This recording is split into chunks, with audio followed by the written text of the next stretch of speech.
আমরা সবাই মিলে একটু ঘোরাঘুরি করতে গিয়েছিলাম। এটা রাতের বেলা ছিল।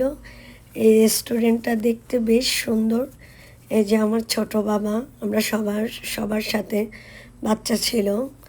ওই শুধু ছিল না রিয়াজ ভাবির বাচ্চা, মানে আমার বান্ধবী, ওর বাচ্চা ছিল না।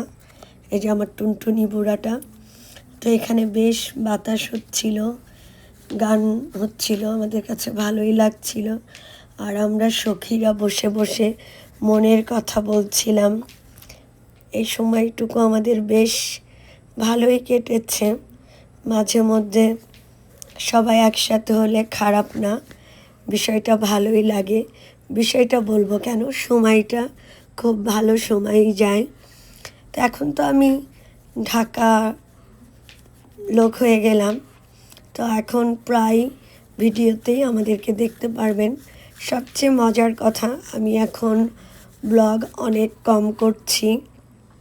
আমাকে অনেকেই জিজ্ঞাসা করছে, আপু আপনি কেন ভিডিও দিচ্ছেন না, বা আমার মেসেঞ্জারে অনেকে বলছে আপু কেন ভিডিও দিচ্ছেন না, আপনি ভিডিও অনেক মিস করি।